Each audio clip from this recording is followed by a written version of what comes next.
Alrighty, everybody, Shabbat Shalom. My name is Jason. I'm Caden. I'm Jaden. I'm Nicole. I'm Eli. And we are the Yahuwah and the Torah channel. And it is absolutely very nice to be sitting amongst all of you guys out there around our little tiny table out in the middle of the jungle out in Central America. And it is the day our Creator has said to worship Him. It is the seventh day. And for those who don't know what the seventh day is, because we get a lot of views right here on this very first part, but a lot of people will choke right off. They will jump right out of it once they hear who we are. Well, this is something that we can't dispute, and who we are and what we are is based upon what we have read in Scriptures. You see, inside of Scriptures, in the very first 5 books of Scriptures, Genesis, Exodus, Leviticus, Numbers, and Deuteronomy, we are given the greatest things that we can ever be given, and it is absolutely free of charge. It is something that will not only change everything about us, but it will change our families, it will change our ways, it will change our walk. And it is these things inside these first 5 books that you will have 41,000 different so-called Christian denominations. And every one of these Christian denominations will tell you the laws have been nailed to the cross, that they don't apply to you anymore, that they don't matter, it doesn't matter. And that's the way of the old people. And they will give you a way forward, and they will tell you things like, once saved, always saved. They will say that all you got to do is ask Jesus into your heart and you're saved, and nobody can ever take that salvation away once you've made that decision. Now, the thing is, when we actually compare this to scriptures, that philosophy and that doctrine does not hold any weight. Why? Well, it says from the beginning of the book all the way to the end of the book that if you want to be a child of the Most High, if you want to be a son or daughter of God, who you think of as God, his name is Yahuwah, if you want to be that person, the set of conditions that we need to do is called a covenant path. And our Creator says that if you are willing to obey my laws, my statutes, and my commands, I will be your Elohim, which is God, and you will be my people. Now, there's never any expiration date for those comments. In fact, it never ever says anything different. You will have people who have assumed the God of Paul. They will say that Paul is their God. When they will take something out of context and they will make a doctrine about it, when 7/8 of the rest of the scriptures say something completely blaringly different than the words of Shaul, Paul, right? And so when you are guarding your soul, when you're trying to protect your soul, you either have the way of our Creator, the way of HaKadosh, the way of Yahuwah, or you have the way of the devil. And you can't be with our Creator, you can't be in the way of our Creator if you don't know what his words are. If you have taken them and you ignore them and you say they don't apply to your life, then by default, you are on the side of the devil. It doesn't matter that you're not committed to his ways. The thing is, you're not committed to any ways, and there's nothing about lukewarm people that are ever brought to the kingdom. So we are the people who believe that the laws, statutes, and commandments aren't only the greatest thing for life, but we are always out there encouraging others to listen to them, to look at them, to decide for yourselves whether or not there's something that should be applied to your life or something that doesn't make any sense at all. So with that, everybody, Shabbat Shalom. Good morning to you all. Cade, will you please open us up in prayer? Heavenly Father, we thank you for this day. We thank you for your Shabbat. We thank you for your Torah. We thank you for the rest you have given us. We thank you for this day that we can spend time with our family worldwide and we can learn your word. We ask that your spirit of understanding is upon us today as we dive into your words. We look through Torah and we look through the words of your Son as we look for you, as we look for the commandments and we look for the kingdom to come. We ask that all is blessed and that all is done through your name. In your name, amen. Okay. All right, Mr. Cole, what do we have with our brothers? Or actually, Jade, will you please break us open with our morning Shema? Hear, O Yisrael, Yahuwah Elohim, Yahuwah is one. And you shall love Yahuwah your Elohim with all your heart, and with all your being, and with all your might. And these words I command you today shall be in your heart, and you shall impress them upon your children, and shall speak of them when you sit in your house, and when you walk by the way, and when you lie down, and when you rise up. And shall bind them as a sign on your hand, and they shall float between your eyes, and you shall write them on the doorposts of your house and on your gates.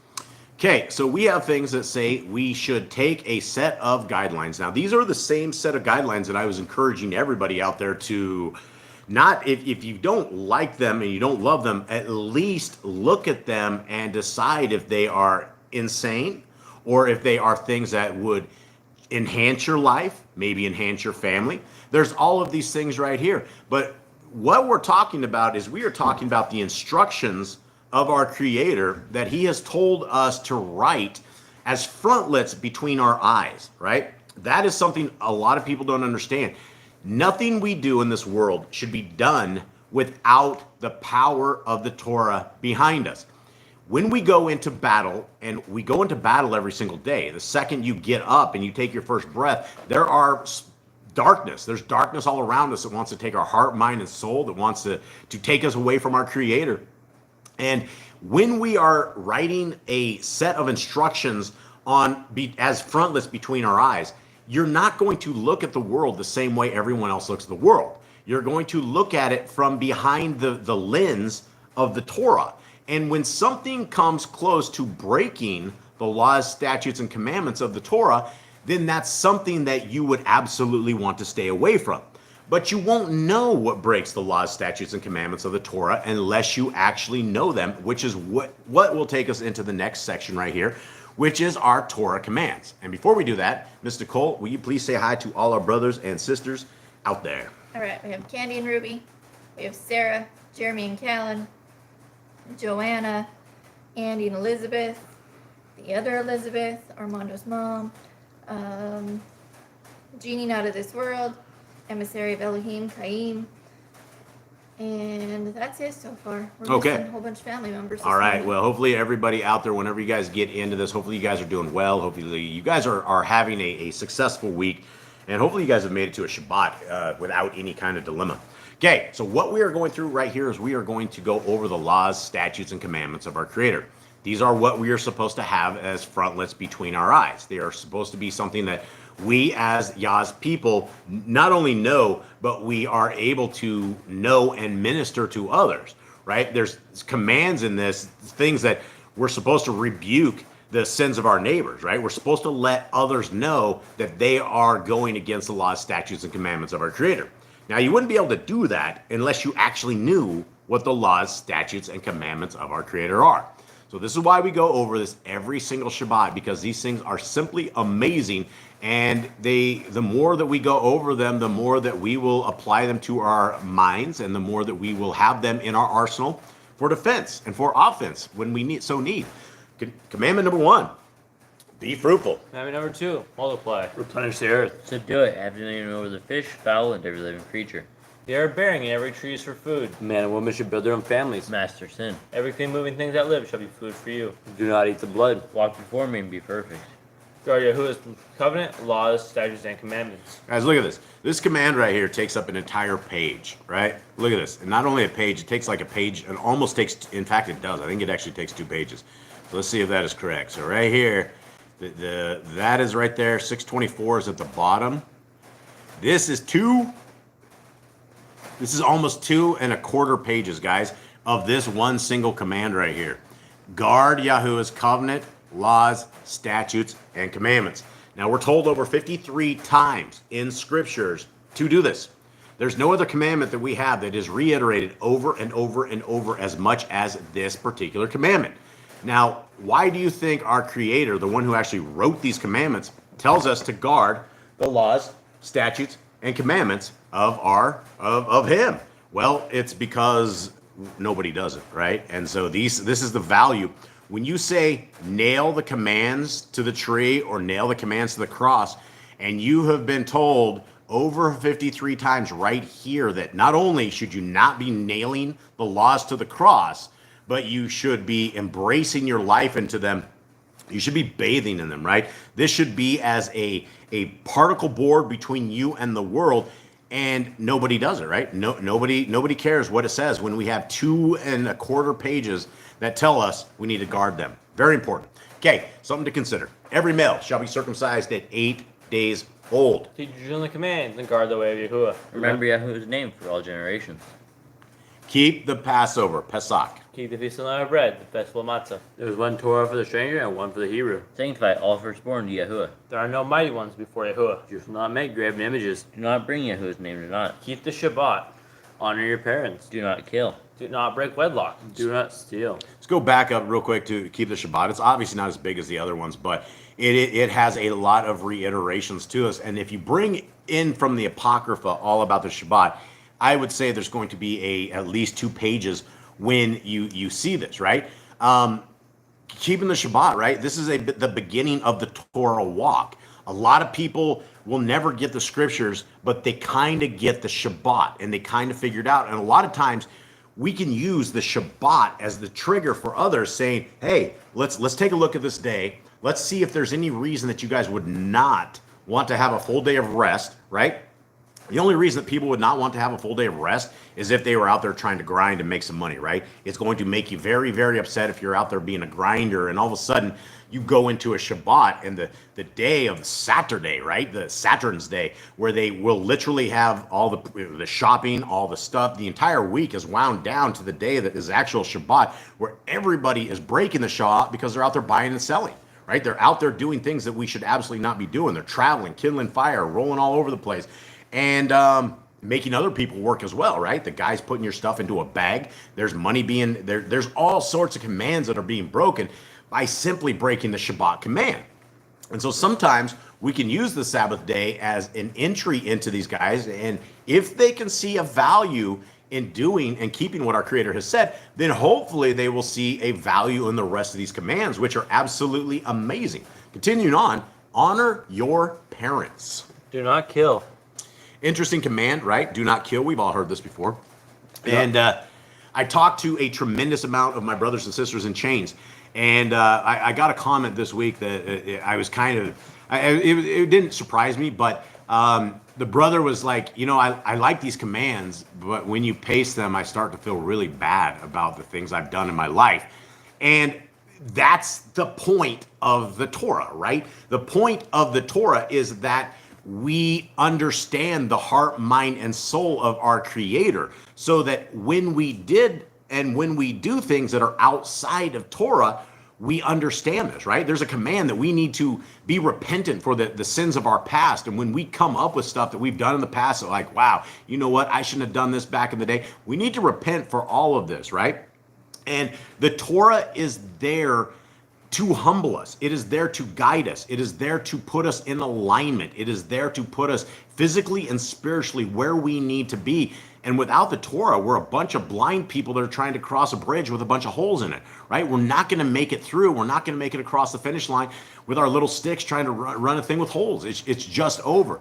And so without the Torah, we're a bunch of blind people trying to go through a race with potholes all over. And there's crippled people all over the road that are falling in potholes. Let's not be these crippled people that are falling in potholes, because we have the Torah right before us. And the Torah is that road construction crew that takes all of these holes and they're filling them in before you take this race, right? We need the Torah construction crew prior to this to guide our lives and build the foundation of what we need to keep and to hold. And when we don't have the Torah, things like do not kill, it doesn't mean anything to us, right? Do not break wedlock. Oh, we're just a bunch of adulterers out there that are continuing on in our sin. Do not steal. What's it matter, right? It's all been nailed to the cross.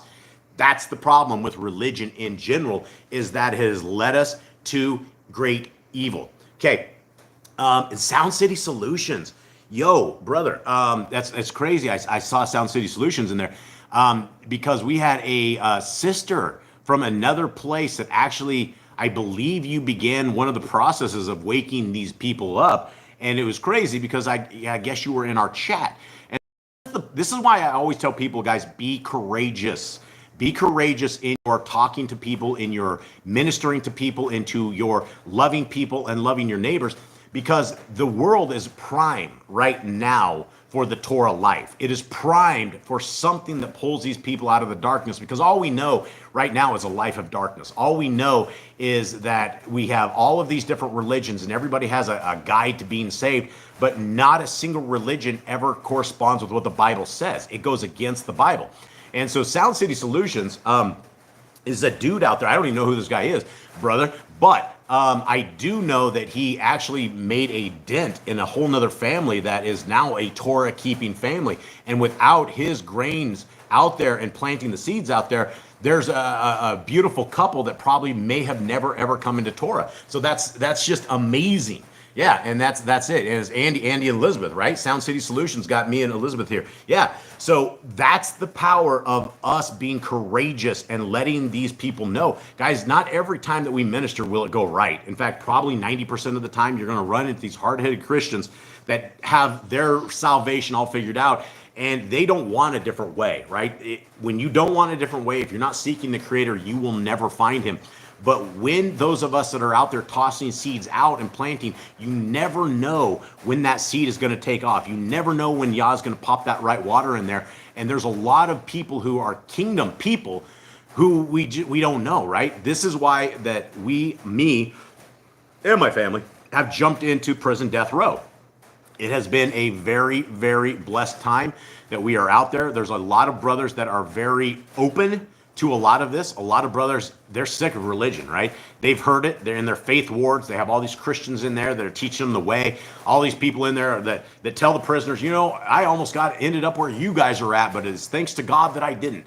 And the prisoners, they see through this, right? They're like, you've never done time, and you're in here telling us you might have done time if you hadn't gone the right way, right? They're not receptive. But what they are receptive to is the people that are out there showing love and showing not a religion, but showing a way forward. And it's all very important. All right, continuing on. Do not break wedlock. Do not steal. Do not make false accusations against your neighbor. Do not covet anything of your neighbors. Do not make an altar from rock that a tool has touched. Do not go up the altar by the steps. If a man steals cattle, he shall restore it 5 times. Yahuwah's laws for criminals. Do not lie with beasts. No sacrifice to other Elohim. Do not oppress a stranger, fatherless, or widow. Do not charge your brother interest. If you borrow your neighbor's raiment, return it to him before sunset. All right, hold on real quick. I want to. All right. So let's go. Sound City Solution says, I have spoke with people that see it, and the wife or significant other shut it down in the name of normality. Yeah, you will actually see that. That's the crazy thing about Christians, right? They roam in groups, and by themselves they don't have anything. But if you in a group of them, they have all the answers, right? They know all of the rhetoric of Christianity, that once saved, always saved, that nothing will be able to snatch you out of the palm of the Creator's hand, that Jesus is here for grace. It's all about grace, peace, grace. You can do what you want, act like you want, do whatever you want. Jesus is going to take you on that mythical bus ride to the rapture kingdom where none of you will ever have to have any tribulation whatsoever, right? That is what the Christian religion says. And it doesn't hold any kind of weight at all. Now, let's see. What do we have here? Elections came down and said, I don't vote. Both sides working for the same. Yeah, guys, you shouldn't vote, right? If you're voting, you're okay with your slavery, right? Free men don't vote. So if you think that you're going to be changing something, or that you guys are out there voting for the man, guys, vote for Messiah Yahushua. Vote for Yahuwah. Vote for his commands, right? You don't even need to go out and put a ballot into something. Nobody's elected. Things are selected. People are selected. If you think that you have any hand in this whatsoever, you don't. It's a complete game. Both sides are the exact same side. They all lead to the same thing. Guys, you don't have to go very far to look at every single one of these so-called politicians have already sold their souls out to Satan. You don't make it in politics unless you have already sold out your soul. And, you know, I'm not getting into anything more than that, other than the people of Yah should not be voting. They should not be voting for their enslavement at all. Vote for Yahuwah for sure. Let's continue on. Anyone know where we're at? I think we are on do not curse the ruler of your people. Do not curse the ruler of your people. Okay.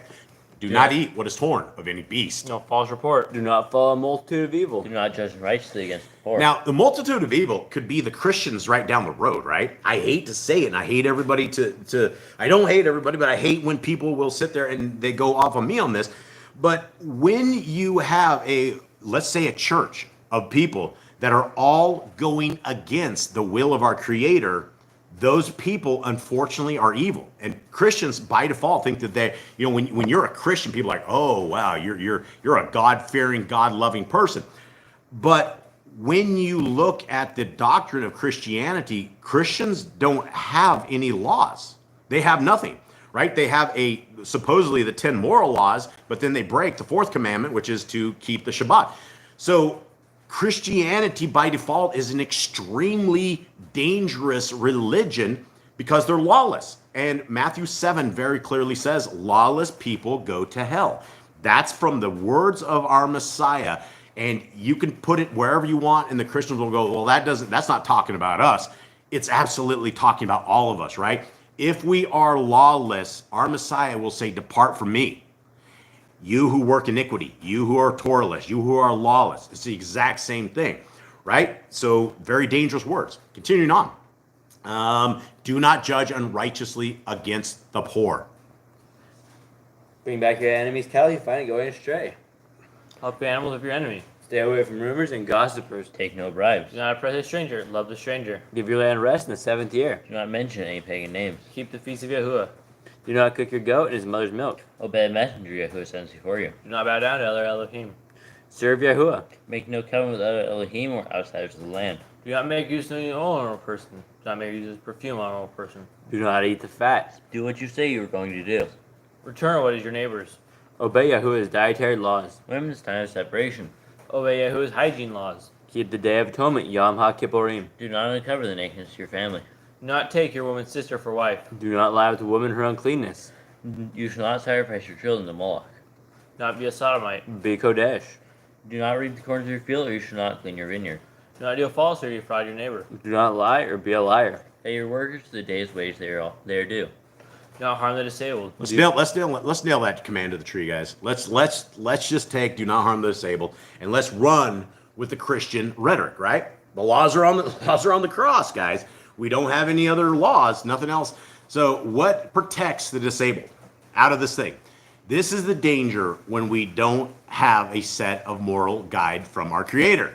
So right out of the gate, you don't have things. It's obvious, right? We shouldn't harm the disabled. You beat up a guy in the wheelchair, obviously you are in the wrong.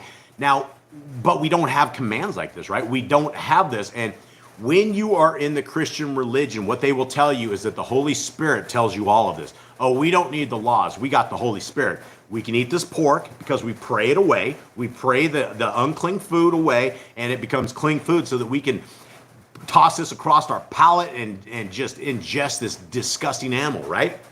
This is the danger when we don't have the laws, right? So we have things that are so simple that, but yet when we don't have laws, it becomes such a crazy world just in that particular part. The next one is the same. Do not endanger your neighbor, right? Oh, okay, the laws are on the cross. So you chop down this 300-foot tree and it crushes your neighbor's house. It kills him and his kids, right? You've broken commandments. You endangered your neighbor. You knew this giant, monstrous tree was going to come crashing down. And instead of you doing the right thing, you've endangered it, right? That's the heart, mind, and soul of our Creator, is that we have to have everybody in our thought process. Him, our neighbors, our Messiah, the laws, everything. It's a living, breathing thing. Now, continuing on, which one do you guys want the next command? Do not hate your brother. Oh, beautiful. I love that one. Rebuke your neighbor for his sin. Love your neighbor as yourself. Do not diverse your cattle. Do not mingle your seed. Do not mingle linen and wool. Do not lie with a taken woman. Do not eat the fruit of the trees for 3 years. Do not brag your sorcery. Do not round your beard or the corners of your head. Word. Do not cut yourself for the dead. Do not get tattoos. Do not prostitute your daughter. Do not defile your temple. Do not consult the medium. Respect your elders. Have correct weights and measures. Do not walk in the manners of the nation. All right, let's go back to it, guys. Let's go back to this dangerous Christian rhetoric, right? Do not walk in the manners of the nation, right? What are the manners of the nations, boys? What is it? What does the nations look like? Pagan holidays. Holidays, TV, Traditions. parties, right? Going out, Friday night parties, drinking, Video hanging games. out. Video games. Anything, right? Anything that would take your heart, mind, and soul away from our Creator is walking in the manners of the nation. And this is something that is very, very, very important for all of us to not be a part of the nations. We should not be looking like the nations. We should not be talking like them. The easiest way that you can indoctrinate your children into the nations is by setting them in front of a television and sitting there watching cable TV programming or whatever they call it. I don't even know what they call it anymore. But that is the one way that you can absolutely indoctrinate your children into horrible, horrible things that after they watch this stuff, you will have no control over them, right? Their minds, their hearts, their souls are already corrupted. And once through the eyes, it's forever on the souls. You never, ever get rid of that. So, guys, don't let your kids watch TV, dudes and dudesette. Bring them away from those TV. Bring them as parents. Get them stuff outside of this that we do parenting work, because these TVs are not parenting. And what's going to happen is these kids are going to grow up and they're going to become rebels. And there's not going to be anything that you can do when you have injected them with all this evil that comes across this one-eyed sleep snatcher. Okay, continuing on. Keep Omer count Pentecost. Keep the Feast of Trumpets, Yom Teruah. Go, Shemini at threat. If you blast the name of Yahuwah, you shall be put to death. If you kill your neighbor's animal, you must give him another. Repay injury for injury. Honor the Yobel, the Jubilee year. Confess your sins to Yahuwah and repay who you've trespassed against. The law of being out of the year. Wear these on the four corners of your garments. What's crazy here, guys? So I have a brother in prison. He's everything he can to make his zitzites in prison. And so he's getting some, I guess I don't know how they end up with string, but somehow they always end up with string in jails and prisons and things. And they all, a lot of guys actually have an entire underground railroad with their strings, because they'll toss something under their door with the string attached to it and toss it to another cell, and they'll actually transport stuff from cells to cells. But this brother, he was talking about zitzites. He's like, how do I do it? What do I do? And we're talking about it, and zitzites are simple as a simple piece of string coming off the four corners of your garments, right? It's not what the Judaism has you doing with white zitzites. It's blue. It's blue, and you can pop it in whatever design you want. I don't think there's anything wrong with popping it. And I know the women like to braid these things up, and not braid them, but like to do their little girly stuff on them. It's knots. It's knots? Yeah. It's not braiding. It's nothing but knots. You're tying yeah, it's still knots. girly, whatever it is. If you had dudes do this, they would not do this. They would do something far less than There's this. guys that tie their own zeets and knots. They do? Yeah. Yeah, okay, I don't know. I don't know anything about that. I'd have my wife do it. I'm sure it's fine. Yeah, Sarah says macrame. macrame, yeah.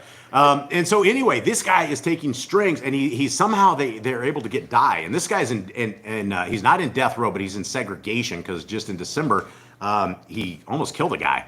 And so he's in segregation right now, but he's going to be dyeing his strings blue and be wearing tzitzits in segregation. I found it very, very fascinating that people are so concerned about keeping the laws, statutes of our Creator, even in these dark prisons where there's just really we can't even fathom the kind of life these guys have. So I just found it very fascinating that people are out there seeking our Creator, seeking to do His ways and will, and doing all this stuff.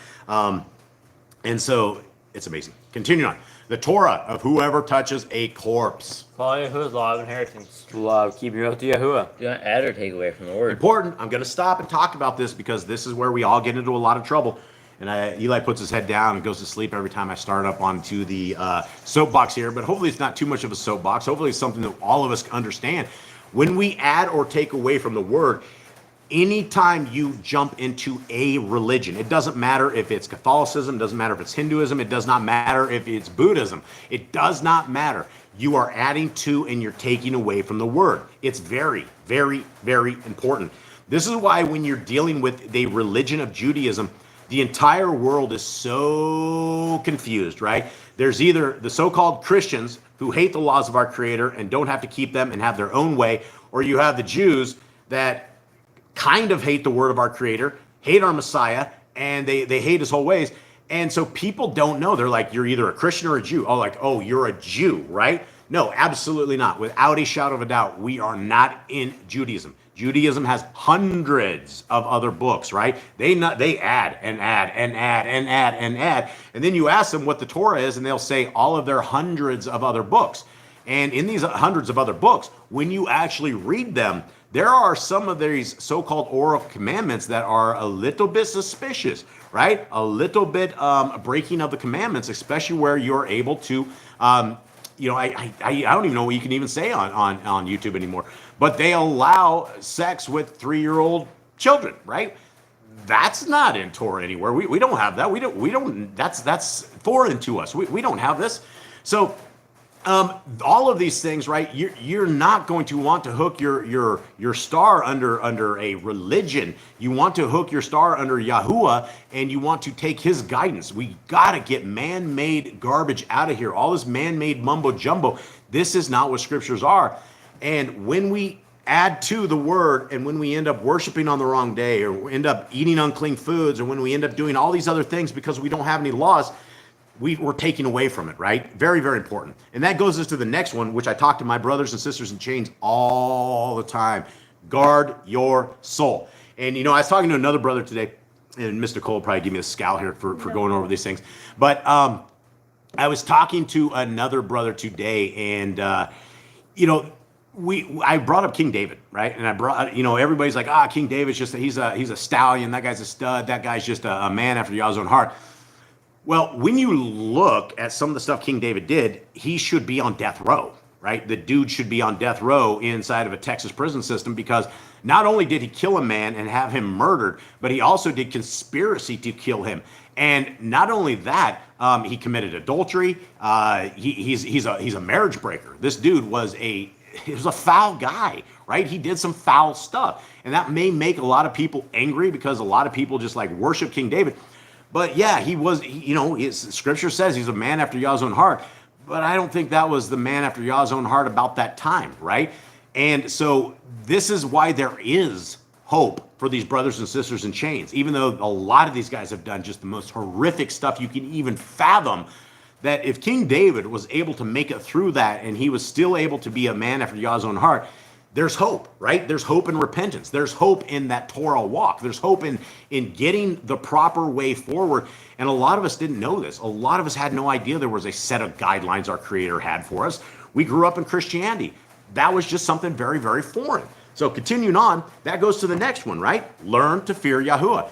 If we are not in fear of our Elohim, then we're going to be lawless. We're going to be a lawless group of people because we don't think there's going to be consequences. We don't believe that we're going to be standing naked before our Creator during Judgment Day, having to account for all of this stuff on accounting. And we will. That's what Judgment Day is all about. It's not going to be good for any single one of us. And so we need to get this walk that we have right now. We need to get our way forward going. We need to secure a credit line in the Shamayim that we are able to have riches in the world to come, because this world's fallen. This world is a pile of trash, and it's just burning day after day. Continuing on. You shall love Yahuwah with all your heart.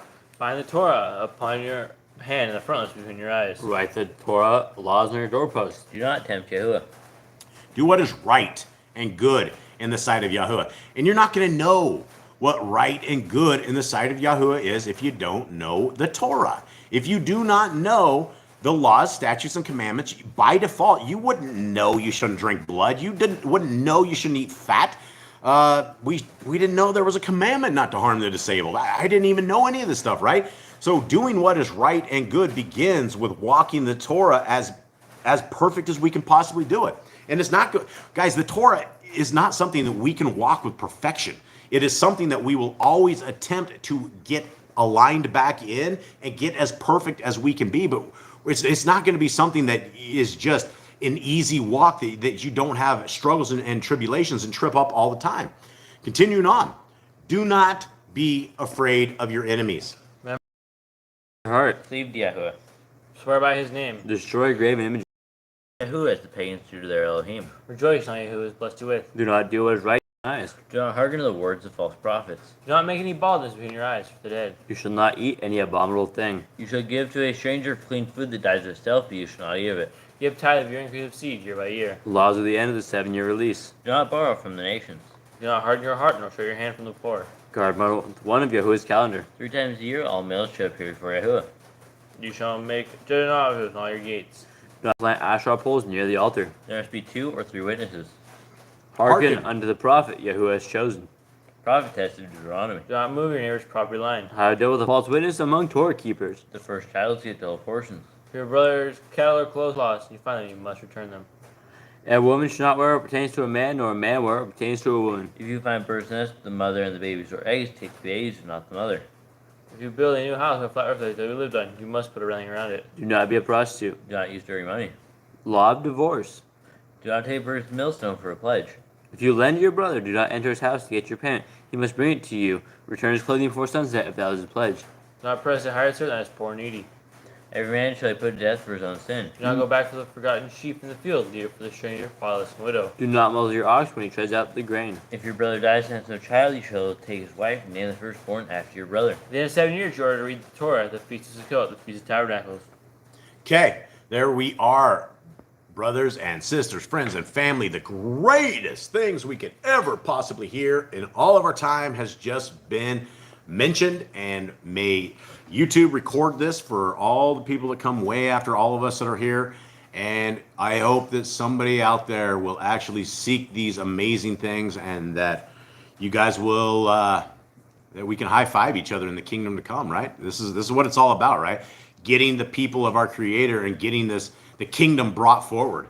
The kingdom will be brought forward when we are out ministering to the people, when we bring the kingdom forward. When men are seeking the kingdom more than they're seeking Satan is when the kingdom will be here. Okay, here we are, Leviticus 18. Who's going to give me a breakdown? What's going on? Eli?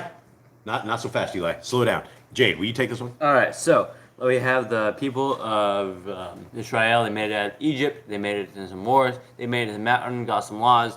Now we're in the days of Leviticus. There's a book of Leviticus. We learn about the priests and how they're anointed, how they do their sacrifices, how we give them 10%, how they would do their offerings. And if you want to be a Levite, you should pay attention because this is for you as well, so you can learn how to do sacrifices. Should people be a Levite and do sacrifices? No, not until we get back to land. But if you do want to, this is like a future. If you want like future reference. Study guide. Study guide. Yeah, there you go. Study guide. Not to implement, but to study for Yeah, the day yeah, of You implementation. really don't want to die like that. Strange fire. Yeah, change fire. Yeah, you probably shouldn't do it now. Wait till you get back to land until you get proper training. But we are learning how they are slaughtering stuff and the days of atonements and the feast days. And now we are back to more commands for the children of Israel. Okay, and again, these are the books that nobody puts any value into, but when you read them, I can't find a place that doesn't have value. So let's give it a run. 1. And Yahuwah spoke to Moshe, saying, "Speak to the children of Israel and say to them, I am Yahuwah. Do not do as they do in the land of Mitzrayim, where you dwelt, and do not do as they do in the land of Canaan, where I am bringing you, and do not walk in their laws." All right, I'm going to talk about this for right here because this is the same instructions that all of us have today, right?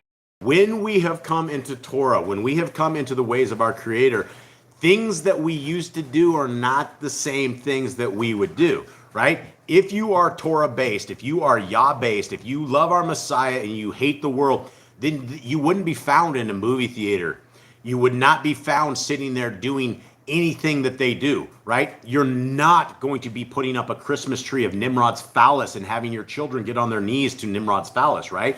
That's bad. That's what the world does. We wouldn't do any of this stuff. When we come into Torah, the world disappears from our path and we look at it through the lens of the Torah, and it's a disgusting thing. It's a thing that is lawless. It's a thing that hates the Creator of the universe. And Christians will tell you they love God with all their heart, with all their mind, with all their soul. But then you tell them about the commands and they abhor them, they hate them, they reject them. And I talk to my brothers and sisters in chains all the time. Try this to your parents. Call your mom or dad and tell them that everything they ever told you, it was nice, but we're going to nail this to the wall, right? We understand that they had our best interest at stake when they gave us these things and they do it, but we're going to nail it to the wall. We're going to continue on our own way. And then they're going to say something like, well, you guys you have no respect, no love for us, right? Because you refuse to do what we have told you to do as a child. And they're like, oh, no, we love you with all our heart, with all our mind, with all our soul, mom and dad. You guys, you mean everything to us. Well, why don't you want to do what we have told you to do? Same concept, it goes with our Creator. We have been told from the beginning of the book to the end of the book that if we are an obedient people, He will be our Elohim. He will be our God, and we will be His people. Same concept. 4, do my right rulings and guard my laws to walk in them. I am Yahuwah, your Elohim. Guys, we have 2 instructions right here. Guard the laws and walk in them. This is 2 separate things that we do. And if you're guarding the laws but you don't walk in them, what does that make you? Sinner. Hypocrite. Yeah, sinner, hypocrite. You're not doing them, right? But if you walk in something and you don't walk in the laws, then you're walking by yourself. You're walking with man. So again, our Creator this is not just for the people of the old days. This is current, right now, words that are going to all of you guys out there that our Creator says, do my right rulings and guard my laws to walk in them. Guys, it's supposed to be as frontlets between our eyes. 5, and you shall guard my laws and my right rulings, which a man does and lives by them. I am Yahuwah. Very, very, very big thing, right? Guard them, guys. Guard them, guard them, guard them. We've told, 2.5 pages, 2.25 pages of guarding the laws, statutes, and commandments. These are the places that we get them. Our Creator's telling us over and over and over. No one is to approach any one of his own flesh to uncover his nakedness. I am Yahuwah. Not only do we get a command, right? We get a command, and at the end of it, it's a statement. I am Yahuwah. And so this is big, right? Guys, we have moral codes of our Creator, and we have fallen away from this. We have parents right now that will dress their little 12-year-old girls in nothing more than, I can say, it makes them look like little whores, right? They walk out, their legs are completely uncovered, their backs are uncovered, they have hardly anything on. And then people wonder why the world is as corrupt and as evil as it is, right? This is a huge commandment, guys. If you guys have kids and you're still able to control them at this stage, dress them up. Keep them fully clothed, completely. Keep your eyes on these kids. This is one of the sicknesses of the world, right? And the world that we are going into right now is they are changing of the views of pedophilia, right? It's been something that is obviously taboo and obviously evil and obviously something that shouldn't be done. But they're changing it in the eyes of people to where it's okay, right? Oh, it's not such a sickness. It's you need young love as well. The whole part of this has 100% to do with all of these keeping our clothes on and keeping our eyes on the ball. And the ball is the Torah, and it's nothing else. And so when we take our eyes off that, then we're going to get owned. Continuing on with these amazing commands.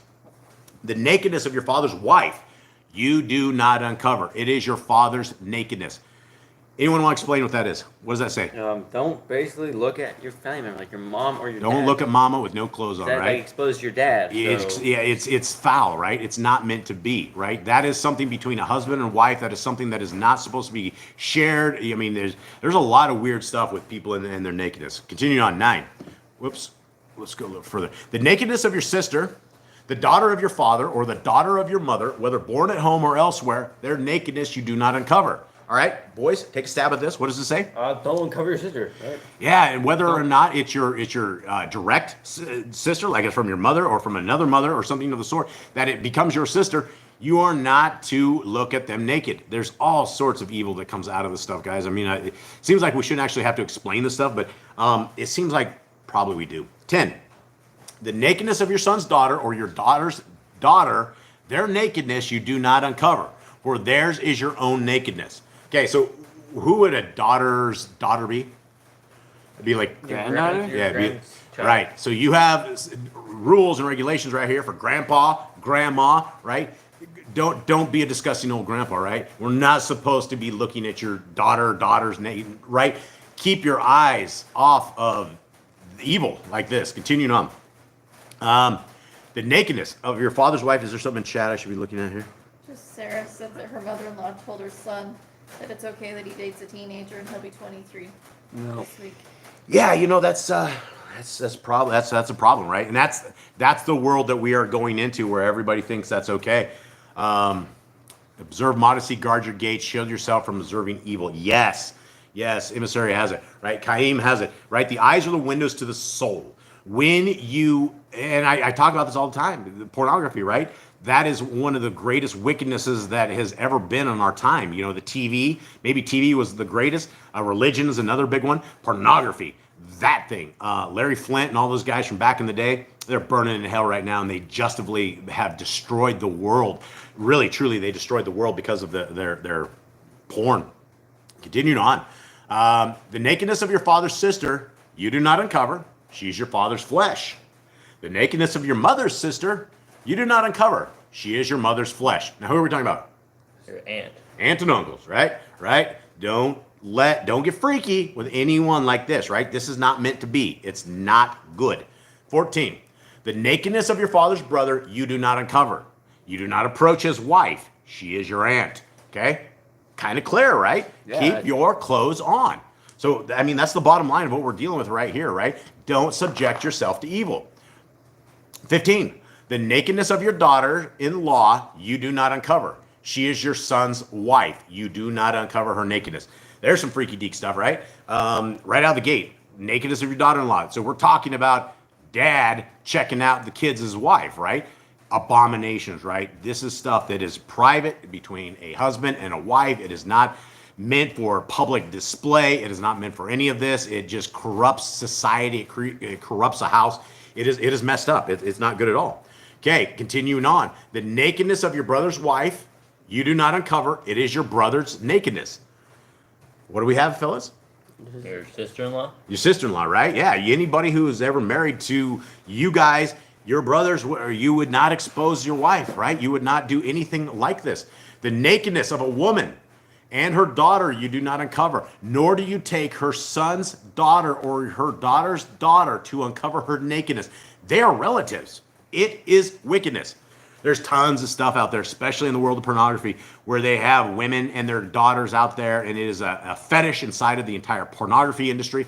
It is very, very, very disgusting. It is something, right? These are the guideposts to life. When you say the laws of our Creator are nailed to the cross, all of a sudden you become a freaky deek, right? You don't have any kind of laws. All of a sudden you have this wandering eye that's going to go over to your son's daughter, and all of a sudden you have created a sty in your eye and a sty in your soul, and now you've messed things up. You've screwed up the order of things.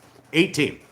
And do not take a woman as a rival to her sister to uncover her nakedness while the other is alive.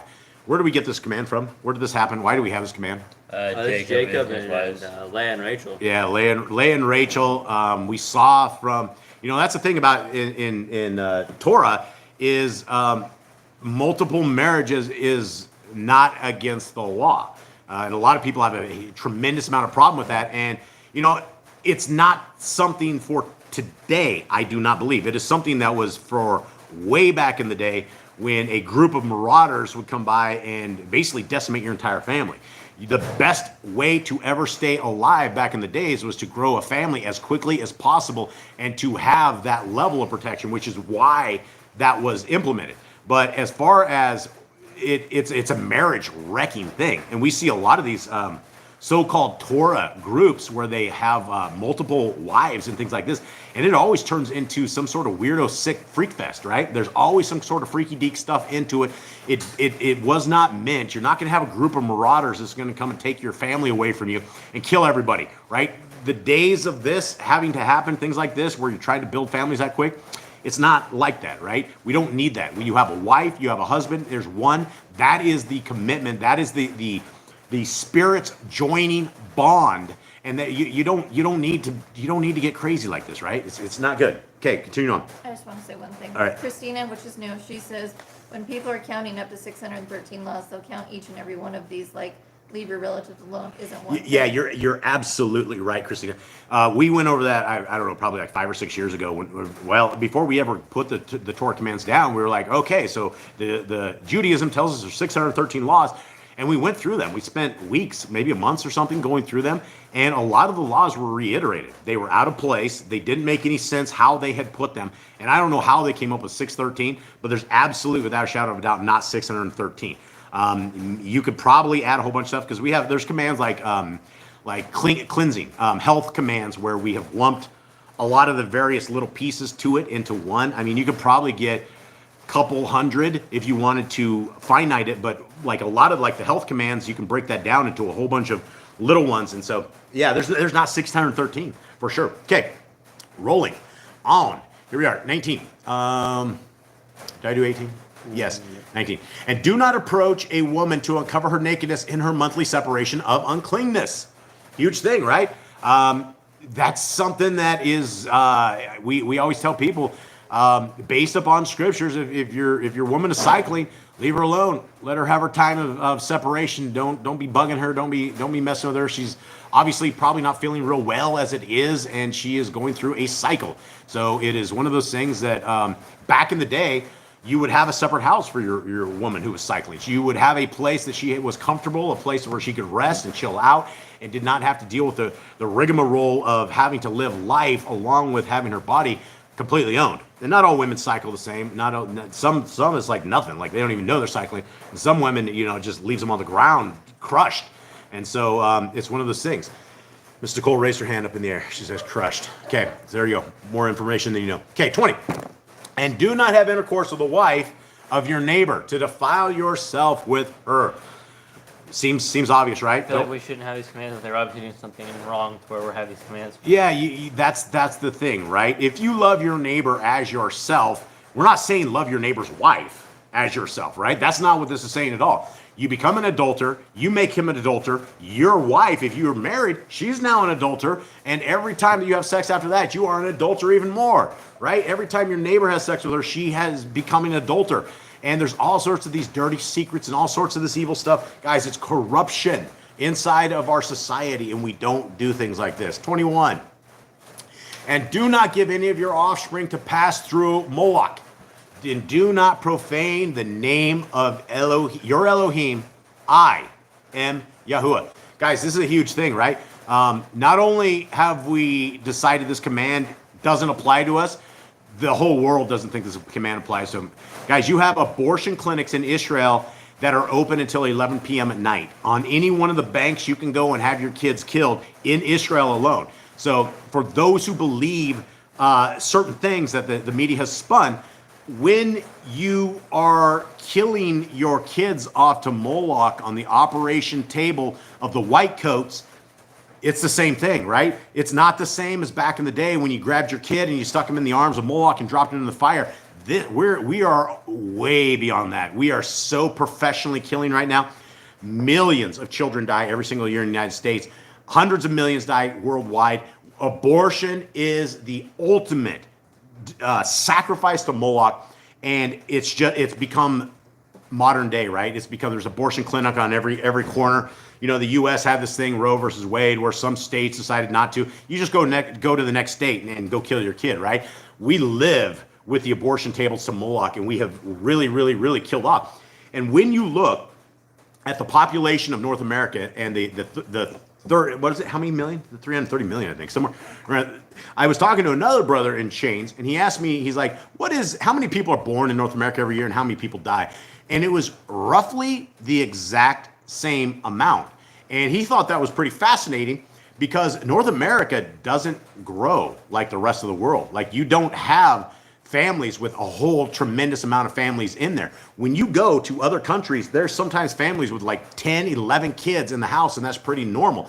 We have not grown for decades and decades and decades. Probably since Roe versus Wade, the population of the United States of America never grows. Supposedly the greatest country in the world with the greatest resources, the greatest first world country ever. We're the greatest first world killers. We have industrialized Moloch slaughterings, and it's just common day. Nobody even cares. Continue on. 22. And do not lie with a male as with a woman. It's an abomination. Woo! Uh-oh. Now we've really said words. These are fighting words, right? This is the set of fighting words that has now we have North America. It's completely plagued.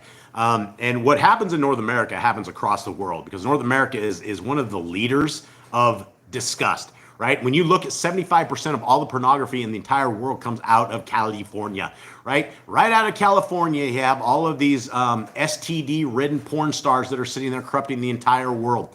And you have a mystery, right? You have a mystery of men becoming women and women becoming men. And it says it in scriptures. It's said literally in scriptures that the men will become women and women become men. And although this isn't exactly new, this has been going on for a very long time, it is absolutely straight up mainstream right now. And again, I was talking to these guys that have been in, basically have been on death row for 30 years. And I explained to them what's happening on the outside, and they can't believe it. They're like, really? And then I tell them about the surgeries and how men will become women and how that's not even real. How these people, once they have these surgeries, there's a problem with these surgeries. People start stinking, right? They're not piping and plumbing these people back up right. So if you think that you're going to become a real female, it doesn't happen. If people do not keep the wound hole open, it will seal up. The people that have had their stuff lopped up, and Miss Cole's giving me some looks here. I'm just telling you, this entire transgender thing, it's a problem. It's not working out well. Continuing on before I get the evil eye from the wife too much more. Okay, 23. And do not have intercourse with any beast to defile yourself with it. And a woman does not stand before a beast to mate with it. It is a perversion. Oh, Canada actually has a law on the books that intercourse with your beast is okay. And in fact, in the back over in UK, there's several different countries that actually have dog brothels, guys. They literally will have a dog brothel, and the most abominable things that could ever be happening are happening right before our eyes. And our Creator has told us right here, this is perversion, no doubt, without a shadow of a doubt. This is perversion. We'll leave it at that. By all these the nations are defiled, which I am driving out before you. So, there's nothing new under the sun, right? People doing these things with beasts, it's already been happened.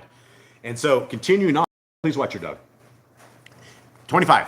Thus the land became defiled. Therefore I punished it for its wickedness, and the land vomited out its inhabitants. But you shall guard my laws and my right rulings, and not do any of these abominations, the native nor stranger who sojourns among you, because the men of the land who were before you have done all these abominations, and thus the land has become defiled. Guys, this is what it says right here. The stranger who sojourns among you, or the native, right? It doesn't matter from what religion you come from. It doesn't matter from what walk in the world. It doesn't matter from what evil abominations we are all come out of. If we choose the Torah of our Creator, that is our laws. It doesn't matter who we are. All of us, when we choose the laws of our Creator and go by His Torah, we are all on the same team, right? We are all on it. And so if you want to know the laws of our Creator, we went over them this morning. But it seems that the people who were all in these lands were filthy, defiled people as well. 28. So let not the land vomit you out for defiling it, as it vomited out the nations that were before you.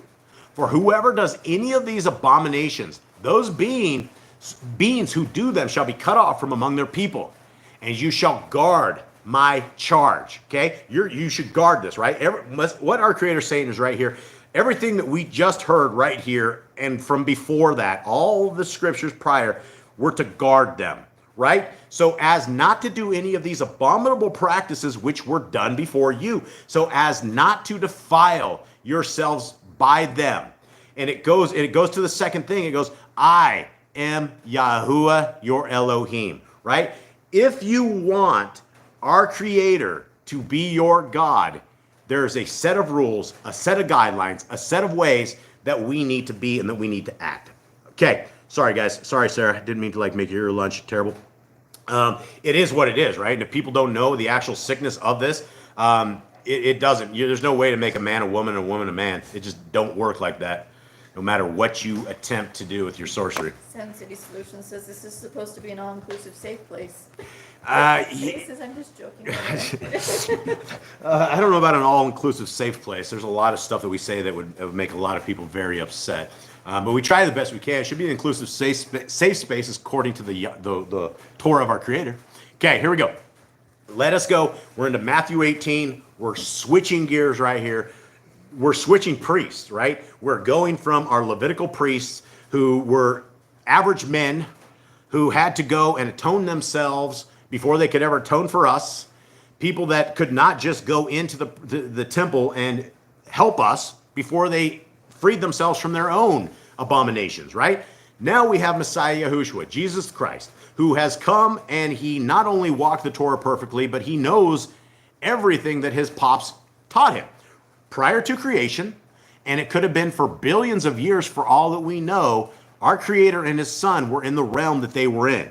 So more than likely, my guess is that the Creator's Son was born somewhere in the Shamaim, grew up with him, understands his dad's ways very, very, very well, and then our Creator made the earth, made heavens and earth, put all this together, and at some point he decided, you know what? My kid is going to have to go save the day. And this is why Messiah Yahushua is the Word made flesh, because what better representative would you want than somebody who literally grew up with our Creator under his presence, under his guidelines, under his commands. So now we have a priest that is qualified, that doesn't need to have sacrifice to even be qualified to atone for our sins. So let us continue. Let's begin into Matthew 18. And here we go. Jade, actually, did we do a recap? Give me a recap of where we're at. Do you have anything, Jade? Yeah, so Messiah is going around teaching all the people. Last time they were up on a mountain and they saw Eliyahu and Moshe, and they were making booths, and Yahushua told them not to tell them about this until that he has risen. They're all confused. He cast out some spirits that they can only be cast out with fasting and prayer. And so now we are more teachings of Yahushua. Yeah, more teachings of our Messiah. Okay, at that time the Talmudim came to Yahushua saying, who then is the greatest in the reign of the Shamaim? Very good question, right? What is the question? Who's the greatest in the Shamaim? Yeah, who is it? Who is it? And Messiah says, and Yahushua called a little child to him, put him in their midst, and said, truly, I say to you, unless you turn and become as little children, you shall by no means enter into the reign of the Shamaim. Okay, now does this say we're ruthless little children that are making a problem, or what's he talking about unless we become like a child? We gotta humble ourselves, become have basically the faith of children and the belief of children. Yeah, and that's the thing is when you look at abused children, you can see in their eyes that there's a missing piece of them, and there's always a little, children don't have the same conceptions that we do. They don't have the same understanding that we do, and they are very easy to manipulate, and they're very easy to get off on the wrong path, which is why we have Torah commands that say we need to indoctrinate our kids into this. But unless we are as humble as a little child, as somebody who is not, we're not talking again the ruthless children, we're talking about a child of who's just innocent. We're talking about the innocence of a child, that unless we have this, unless we turn and become as little children, you shall by no means enter into the reign of the Shamaim. Whoever then humbles himself as this little child is the greatest in the reign of the Shamaim. Okay, so what does that tell us? How do we need to align our lives? What should our lives look like, gentlemen, when it comes to trying to be a citizen of the Shamaim? What does a citizen of the Shamaim look like? It's like innocence of a child, that we're able to follow the Torah. We're not able to question our belief. We don't stumble in our beliefs. We believe it wholeheartedly. Yeah, I think that's a good way to sum that up. Okay, 5. Yeah. And whoever receives one little child like this in my name receives me. But whoever causes one of these little ones who believe in me to stumble, it is better for him that a millstone be hung around his neck and that he be drowned in the depth of the sea. All right. There's a lot of stuff with this, right? The thing is, when I talk to a lot of my brothers and sisters in chains, unfortunately, a tremendous amount of them have been the violators of children in a lot of different ways, and these are some hardcore verses, right? That talk about the damage that we do to kids, and Messiah puts it that whoever makes one of these kids stumble in him, that is the big thing, right? Whoever causes one of these little ones who believe in me to stumble, it is better for him that a millstone be hung around his neck. Now, you're looking right here, you're looking at a millstone, and so this is what our Messiah says is better to have hung around your neck, and that you're drowned in the depths of the sea. Because then he continues on, he goes, woe to the world because of the stumbling blocks. For it is necessary that stumbling blocks come, but woe to that man by whom the stumbling block comes. Okay, huge words, right? Very, very, very huge words. Then he goes on, and I guess we should talk on this, right? Woe to the world because of the stumbling blocks, right? Because we are in Torah, there will always be stumbling blocks presented before us. There's not going to be a day that the adversary, the roaring lion seeking who he may devour, isn't going to want to take out a Torah keeper. That would absolutely make his day. It'd probably make his decade, probably make his week, right? If he's able to cause us to stumble. So as Torah keepers, please understand that the devil hates us and is warring, and all of the dead of the fallen are attacking us. They are all part of this hand of evil that really wants us to not make the kingdom. They don't want our souls to be protected. They don't want us guarding our souls. All of this thing. So continuing on, Messiah says, and if your hand or foot causes you to stumble, cut it off and throw it away from you. It is better for you to enter into life lame or crippled rather than having 2 hands or 2 feet to be thrown into the everlasting fire. Messiah talks about this a lot. He talks about it in the book of the Nazarene, which is the last book in Yah Scriptures. And this is what I often talk to everybody, and I don't mean to pick on those who are into pornography, but you probably should be picked on because it's a violation of Yah's ways. Every single act that you do, you're becoming a adulterer, and it's something that our Creator's Son very clearly says that. What's going on? There's a scorpion on the couch. We got a scorpion on the couch. All right, hold on, guys. All right, here, Just keep going. go get a thing. We got to deal with the scorpion. It's like right next to it. Grab one of those tubs over there, guys. It's so big scorpions. You guys, well, you can't kill it right there. Just grab something, guys. We're just. I got it. Just continue on with All right. Do it. Miss Nicole's going into it, and the scorpion isn't going to go in there. I'm telling you. All right, and she just ran away, like I told you. And the scorpion's on the run. It's behind the cat. It's behind there. Now, hold on, everyone. Look at it. Just continue on. Okay, sorry, everyone. This is what we always have around here. This is the middle of the jungle. So, Kate, will you please help your mother with the scorpion? Okay. Sorry, everybody. It's to the right. It went behind the light. Okay. All right, we're gonna continue on. Let the scorpion live, I think, or something. Pornography. That's where I'm going. I'm picking on the pornography people, guys. If you are sitting there and you can't keep your eyes off the women, take your eye out. Right? Literally, pull your eye out, because it is absolutely, without a shadow of a doubt, better to go eyeless. Is better. If you can't stop pornography, you can't stop touching children, and you're that dude, chop your hand off, chop your leg off. I'm dead serious when I say that. It is far better. Take an axe, chop it off. That is clearly what our Messiah said, that we need to make sure that we don't go into everlasting fire with both hands and both eyes, when we could have stopped what we are doing. Continuing on. And if your eye causes you to stumble, pluck it out and throw it away from you. It is better for you to enter into life with one eye rather than having two eyes to be thrown into the fire of Gehenna. Did you guys kill it? She got it? Still Scorpion's still alive, but it's out of the house. All right, well, that's good. We have scorpions in here every day. It's just how it is. 10. Okay, so everyone clear here at the table? Yep. We're all good, right? Yeah. So when you guys fall into some sort of great evil sin that your soul is in danger with, it's better to get the axe and lop off something and save yourself, right? Take off body parts, guys. Yeah, lop off body parts. Okay, continue on. 10. See that you do not despise one of these little ones. For I say to you that in the Shamayim, their messengers always see the face of my Father who is in the Shamayim. I thought this was a robust verse. What do you guys make of this? First of all, what do you make of it? And I'll tell you what I make of I it. mean, yeah, who sees everything? There's nothing that goes past him. That's why when Judgment Day, when it will be brought up. Yeah, and what exactly did this verse say here, guys? Why am I, Jade, you're the one watching this. Why am I mesmerized by this? Because Yahuwah doesn't let anything go by. He records everything. Okay, so why I thought this was fascinating is it's talking about the messengers of the children, right? This is something that I talk about a lot of times. We live in a spiritual world, and if we could see what's happening in the realms we can't see, we would be shocked. We would be completely jacked up because of that. And so when we are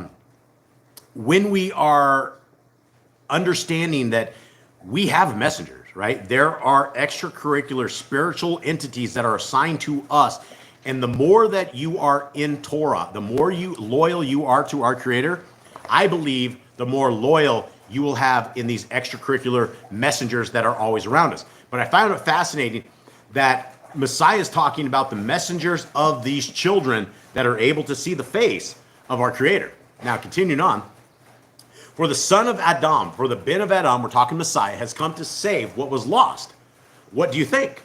If a man has 100 sheep and one of them goes astray, would he not leave the 99 on the mountains, going to seek the one that is strayed? And as ex-cow owners, we know that's the truth, right? We have all our cows here, but we're missing one or two, and we will go and commit our lives to it. So far that I don't know how many times your mom almost got us killed going out into the jungle where we should have got rid of the cows like years and years and years ago, but we just couldn't because they were our pet cows. And so at the expense of our kids almost dying, we kept the stupid pet cows until I finally got them out of there. So that is very true. You're definitely going to go seeking the ones that are missing. 13. And if he should find it, we're talking about the sheep, I say to you, he rejoices more over that sheep than over the 99 that did not go astray. And again, as ex-cow hunters in the jungles, that is absolutely right. We will search for cows for days on end. Finally, we find that one, and we were so impressed that we got that one. It was very, very impressive. Okay, 14. Thus it is not the desire of your Father who is in the Shamayim, who's in heaven, that one of these little ones should be lost. Guys, we're talking about people in this. We're talking about children. We're talking about humanity, right? This is what our Creator wants. He does not want people lost. He does not want people going to the bad place of Sheol. This is why he gives us 120 years to get our lives back into order. This is the way of the future is the Torah. So it's just a hallelujah that we were found. Absolutely, without a shadow of a doubt. Praise Yah. And if your brother sins against you, go and reprove him between you and him alone. If he hears you, you have gained your brother. Huge words, right? I could go into a hour-long spiel with the brotherhood here. I got a little experience with the brotherhoods, not of my own because I had no brother, but I know that. What do you guys make of this, brothers? If your brother sins against you, go and reprove him. Do you guys do this? Is this part of your doctrine? Yeah. You do? You go to reprove? Oh, that's good. Do you do that, Cade? Sometimes, depends on what it is. There's only one liar on this table, huh?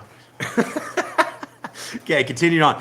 But if he does not hear, take with you one or two more, that by the mouth of 2 or 3 witnesses every word might be established. This goes to don't let your neighbor fall into sin, right? Don't let your brother actively be in sin. It is our job, if we know Torah, that we do everything possible. Say, hey, I don't know if you care about this, but this completely goes against the hand of our Creator. In fact, he calls what you're doing an abomination, right? That's where a lot of people, the friendship is over. Nobody wants to hear it. But we are called upon this to not let our brothers and sisters stay in sin. And most of the world doesn't care, but to those who do, that's our job. 17. And if he refuses to hear them, say it to the assembly. And if he refuses even to hear the assembly, let him be to you like a Gentile and a tax collector. Okay. This is one of these things, guys. The Christians are happy Gentiles, right? If you ask the Christians are like, oh, we love being a Gentile, the Gentile life. We were never called to be a Gentile, right? When you're a Gentile, that means you're out of covenant with our Creator. It means that you don't keep the laws, statutes, and commandments. It means by default, Matthew 7 applies to you when it says, go to hell, you who are Torahless. So right here, Messiah says, let him be to you like a Gentile and a tax collector. We're talking about a brother or a sister who you've tried to correct. You've brought other people to and had them correct. At that point, they're still not being corrected. You bring the entire assembly there, right? And these people will not change. So he goes, let him be to you like a Gentile and a tax collector. That's not what you want to be. And as Christians say that and laugh in your face about keeping the commandments and say, there's no house of Gentile, guys. Hebrews 8 does not have a house of Gentile. It has a house of Yahudah and a house of Yisrael. Everybody else, you need to figure out what clan you want to be from. You need to figure out what tribe you want to be from. And because we know there's no other Torah other than the Torah of our Creator, that's what we have to be. Now, continuing on.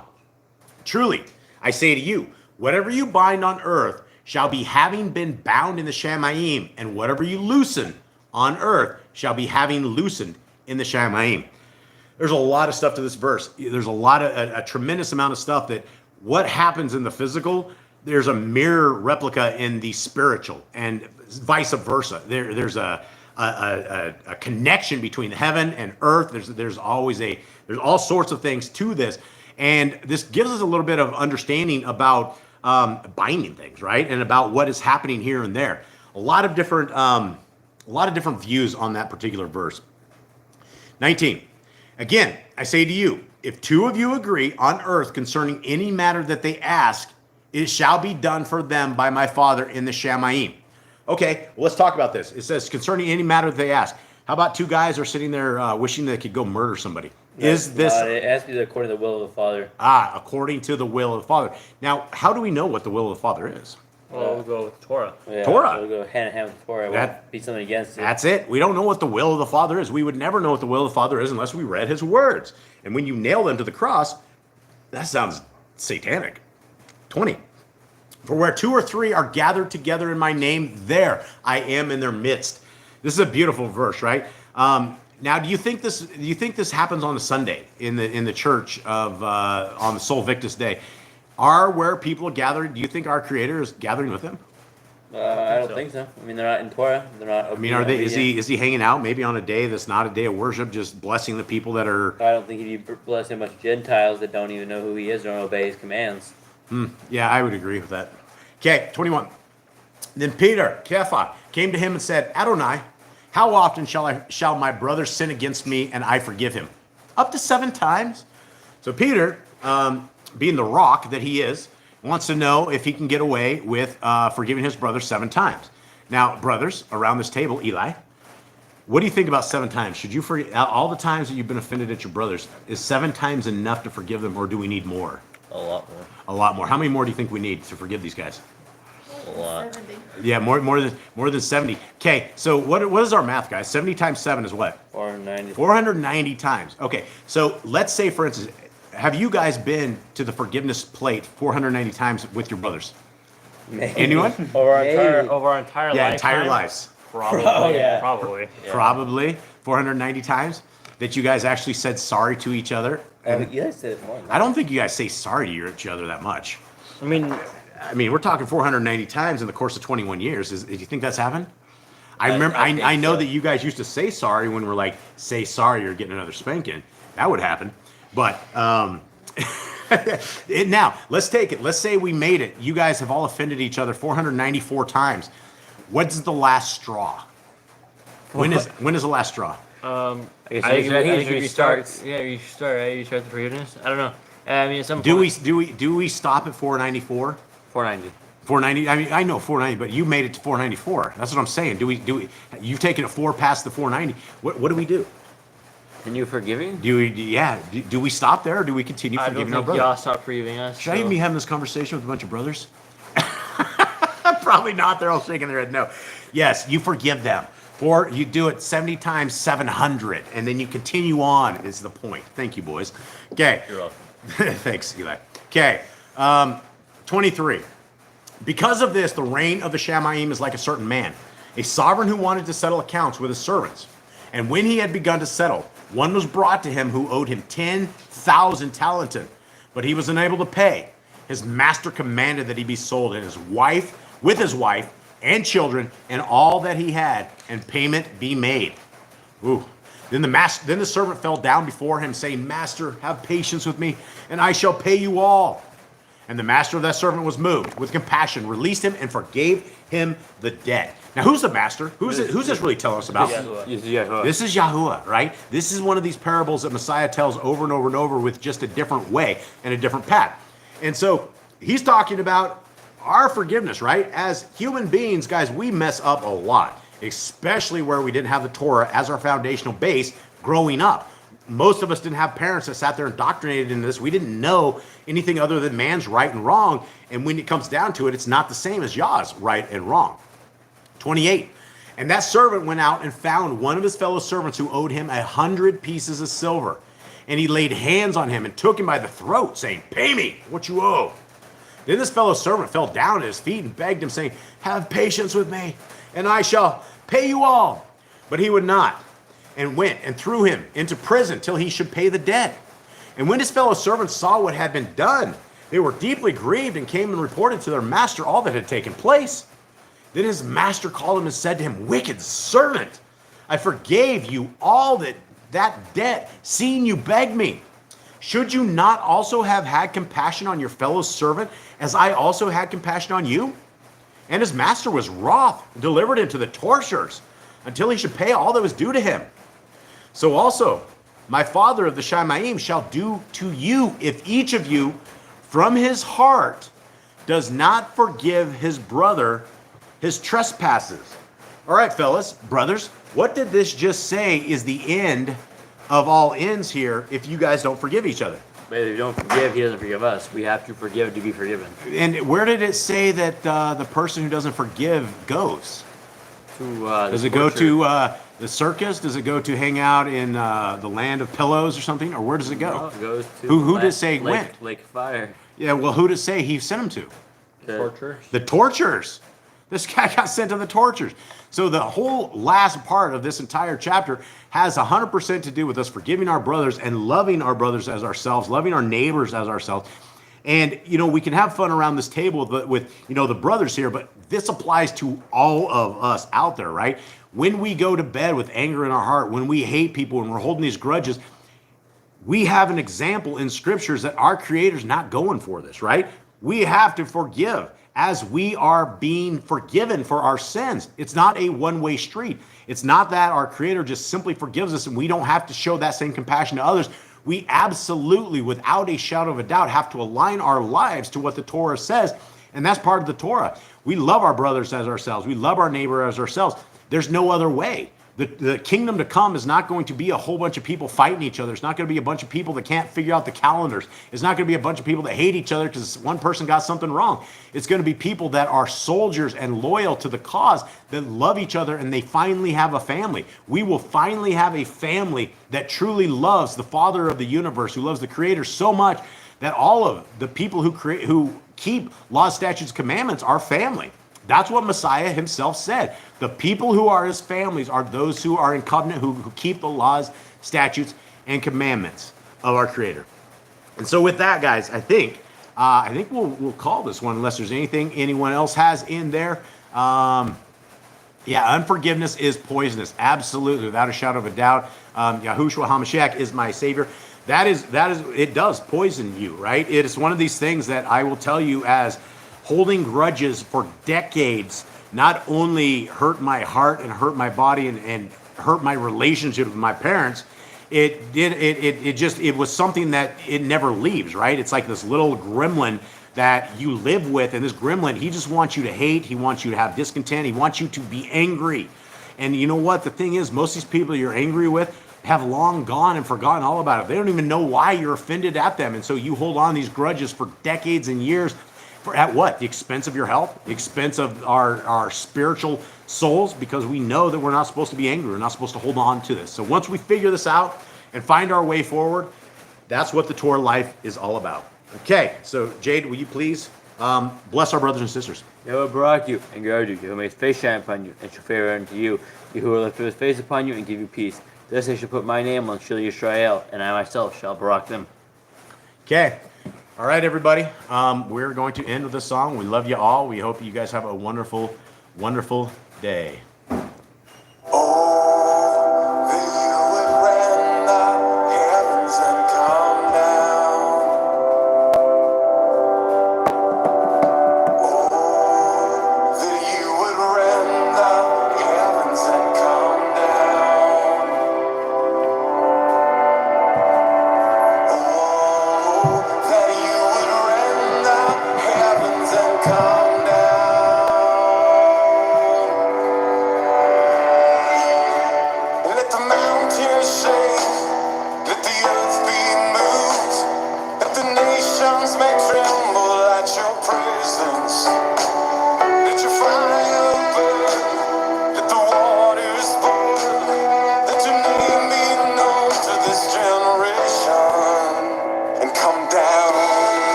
All right, brothers and sisters, may Yahuwah bless you and keep you. May his light forever shine on you. May the Torah be a part of your world and your life forever. And may Messiah Yahushua be a guide to the kingdom to come. We love you all. Shabbat shalom, everybody. Shalom.